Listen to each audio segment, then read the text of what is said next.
Պարոն Բաբայան, երկու փորձաքննության, երկու փորձաքննության պատասխանի 3 սպասում եք, թե հա, սպասում եմ եւս երկուսին, երկուսին, որ երկրներից է։ Չեմ ասի։ Կարող է Ռուսաստան, Սերբիա, մյուսը Չեռնագորիա, ասենք քննչական կոմիտեի համար, դա ասենք Ռուսաստանը մեր համար Ես Ժորժ ջան, հասկացա, այս փորձաքննությունները քննչական կոմիտեի համար չեն, որ մենք էլ ակնկալենք իրենց դիրքորոշումը կամ կարծիքը։ Իրենց բավարար չի, դա իրենց խնդիրն է։ Մեզ բացարձակ չի հետաքրքրում այդ հարցը։ Մենք փորձաքննությունները արել ենք հաստատելու համար Արշակ Սրբազանի պնդումը, հանրությանը ներկայացնելու համար, հանրային դատարանում հանդես գալու համար։ Քննչական կոմիտեի կարծիքը այս առումով մեզ հետաքրքիր չի եւ մենք չենք էլ ուղարկելու քննչական կոմիտեին, որտեղ իմաստ չունի։ Որ երկրներից եք սպասում։ Չեմ ասի, կգա կասեմ։ Իսկ ինչ սուրում է հիմա այն քրեական վարույթը, որով իշխանության Արշակ Սրբազանը կանոնավորության մեջ է։ Նախաքննության փուլում իր մասնակցությամբ որևէ քննչական կամ վարորդային գործողություններ չի իրականացվել, մի անգամ երկարացվել է դատական կալանքը, որը բողոքարկվել է վերաքննիչ դատարան, հիմա սպասում ենք վերաքննիչ դատարանում ում կմակագրվի, ասեմ, որ մինչև երեկվա տվյալներով Առաջինացյանի դատարանը, մասնավորապես Խարխոյանի կազմը դեռևս նյութերը գործի չէր ուղարկել վերաքննիչ դատարան, որպեսզի վերաքննիչ դատարանը հնարավորություն ունենա, աշխատակազմը հնարավորություն ունենա մակագրումն իրականացնելու։ Պարոն Բաբայան, եւ հիշեցի հաստատամենը։ Քննչական կոմիտեն ասում է, որ ձեր փորձաքննությունները վարույթի ամբողջական նյութերի ուսումնասիրության հիման վրա չեն արված, ըստ էության ուզում էի հասկանալ դուք եւ քննչական կոմիտեն նույն ելակետային տվյալներն եք փորձագետներին տվել, որպեսզի եզրակացություն տան, թե ինչ-որ բան կա, որը Ինձ հետաքրքիր չի քննչական կոմիտեն ինչա նախ չի տվել, ներողություն հարցին պատասխանում եմ, հա։ Քննչական կոմիտեն տվել է հայտնի տեսագրությունը, որտեղից որ հանել են այդ իմ ցույց տվածը, հա, այս եղել է տվածը։ Ես տվել եմ բոլոր տեսագրությունները եւ խնդրել եմ տեսագրությունների վերաբերյալ փորձաքննություն։ Ելակետային տվյալները իմ հենց իրենք բաներն են, տեսագրություններն են։ Դրանք են։ Այո, որտեղ ուրիշ տվյալ իրականում իմաստել չկա, որովհետեւ իրական տեխնիկական փորձաքննություն է սա։ Տեսաձայնագրային, որպեսզի պարզվի սա իրականությանը համապատասխանում է թե չէ, որևէ անձի ցուցմունք պետք չի։ Որովհետեւ եթե օրինակ բարոյթի նյութերում ունենանք, իդեպ շնորհավորում եմ փաստաբանական ակադեմիայի ընդունվել, հա, դրա համար ավելի լավ կհասկանաք։ Եթե անգամ լինեին տվյալներ, ցուցմունքներ, որ ինչ որ մարդիկ ասում են մենք մեր աչքով տեսել ենք դա,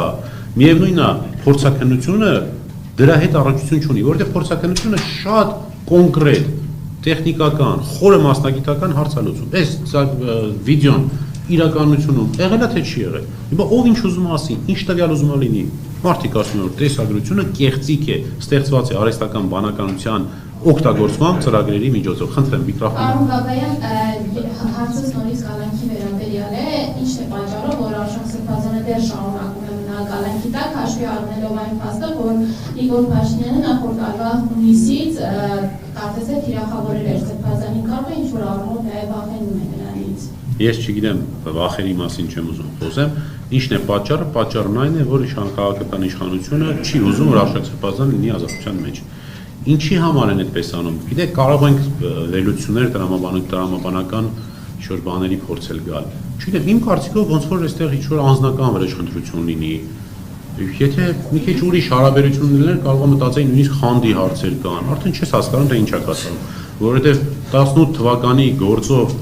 հիմա ինչ-որ վերակենդանացնել, վերել հնարել մի մեղադրանք եւ այդ առումով կալանքի տանել, վերել թմրամիջոցի իրացում, դրա մասին եմ շատ խոսել, թմրամիջոցի իրացման նպատակով շրջանառություն հոդված ընդհանրապես տեղանություն չունի եւ այլն։ Ինչ ասես կարա լինի։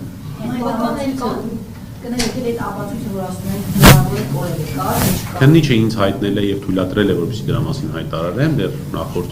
անգամ էլ եմ ասել, որ ինքը զարմացած է, թե որտեղից է այդ ինֆորմացիան։ Սկզբից ասեց զարմացած եմ, թե որտեղից է այդ ինֆորմացիան, հետո ասեց չէ, ոչինչ բան էլ չի կորել։ Արկոմ հարց ունենք։ Պարոն Բաբայան, տեսանիկա եւ արդեն դեր ունեցած վերլուծությունները, որ առանձնապես տեխնիկական բարդություն ներկայացնում է, մասնագիտական լեզու մեթոդներ, որպեսզի տեսնել այդ փորձաքննությունը արվել, այն առավելին ենթադրենք դա չէ վերաբերվում Արշակ Սրբազանի կամ որևէ հոգևորականի, այլ Հասկացա հարցը, ճիշտ ասած ես դրա մասնագետը չեմ կարող պնդել հնարավոր է մեր մոտ դա անել թե ոչ, բայց կարծում եմ գոնե փորձ հնարավոր էր անել, նշանակել, թող փորձագետն ասել, որ չէ։ Ինքնին այն հանգամանքը, որ անգամ այդպիսի փորձակնություն չի նշանակվել, ես ունեմ դրա մասին պաշտոնական հաստատում, որ չի նշանակվել։ Երբ որ հարցում եմ իրականացրել երկրորդ փորձակնություն կա թե չէ, ասել են չկա։ Ինքնին որ չի նշանակվել, վկայում է իմ համոզմամբ այն մասին, որ քննչական կոմիտեում լավ էլ գիտեն, որ այդ տեսագրությունները կեղծ են։ Պարոն Բաբանդես, դուք ինչու այստեղ չարեցիք այդ փորձակնությունը։ Որովհետև այստեղ մենք փորձակնությունների այդ բանա ՊՕԱԿ-ը եւ մյուս կազմակերպությունները, երկու կազմակերպություն են, եթե չեմ սխալվում, մեր փաստաբանական փորձից ելնելով նրանք առանձին պատվերներ չեն ընդունում։ Ասում են ծանրաբեռնվածությունը եղել է, որտեղ ես այլ քրեական վարույթներով անհրաժեշտություն եմ ունեցել տեսագրության որոշակի դատատեսազայնագրային փորձակնություններ անելու, չեն ընդունում, թեև քրեական դատավարության օրենսգիրքը թույլ է տալիս, բայց չեն ընդունում, ասում են մենք ժամանակ չունենք, պետական պատվերները շատ են։